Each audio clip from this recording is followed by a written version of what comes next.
People are still asking about what the difference is between resin, live resin, and rosin. Quick explanation. Resin is typically a sap, comes from woody plants. It is not dissolvable in water and becomes hard when cold. Think about the sap from a maple tree. If you've ever pulled off a glob of sap from a maple tree up north, it's hard. You can squish around your fingers. It's extremely sticky. And if you got it on your jeans, it's there forever. Live resin is when they pick the plants, the marijuana plants, and they flash freeze it. Well, why do they do that? Well, they do that to prevent the terpenes from evaporating. Anytime you have marijuana, you can smell it. When I'm walking to the gym, I smell marijuana in the parking lot. So I know some kids somewhere are opening up some weed and smoking it. And that's how pungent these terpenes are. But the more terpenes you smell, the more are being evaporated. Now you can imagine if you have a grow the size of Costco and they all get cut down at the same time and they're being dried for typically 10 to 14 days, they are losing a tremendous amount of terpenes, which are essentially beneficial medicinally and also for the entourage effect. And plus, man, that would make the entire neighborhood smell. So by flash freezing it, the trichomes, which make the terpenes and the THC, they harden and hold on to essentially they hold on to the terpenes so they don't get evaporated off.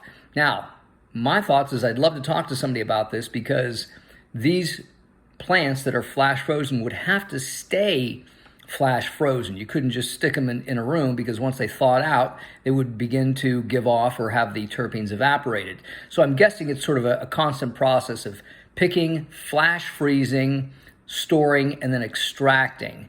But that's what live resin is. They flash freeze it to preserve the terpenes, so essentially you get a better medicinal or entourage effect. And then finally, it's rosin, where they probably take bud, which would be better since it has a higher portion of THC, and they press it with heat and pressure. They used to use hair straighteners, they used to use wax paper with clothes iron, and now they have mechanical ones that could be 6 inches by 6 inches or, a 1.5 by 1.5 feet, and they, press the marijuana, and through heat and pressure, it melts the THC and some of the plant components, and it gets green and it oozes out. And that is probably something comparable to hash. It probably tastes very good because you're not using or losing a lot of the terpenes. The only bad part about it is it's not super efficient.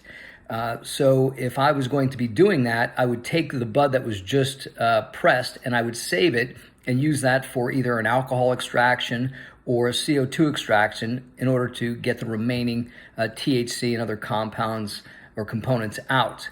But this is probably a pretty good product to vape or smoke if you need medicinal cannabis, because essentially you're not taking in as much of the plant materials that are carcinogenic.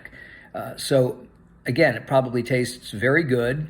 It's much healthier for you than actually smoking the plant, because typically plant has about 400 to 500 components. When it's heated, that can go as high as 1,400 components because they get changed because of the heat, and some of those are very carcinogenic compounds, even though people don't seem to get cancer from smoking marijuana. But those are the three methods that seem to get interchanged.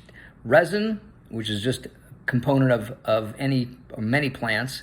Live resin, where it's flash frozen and then extracted, and then rosin, where the THC and the terpenes are extracted with heat and pressure, and then you scrape that stuff up, smoke it. Not super efficient, but probably very tasty.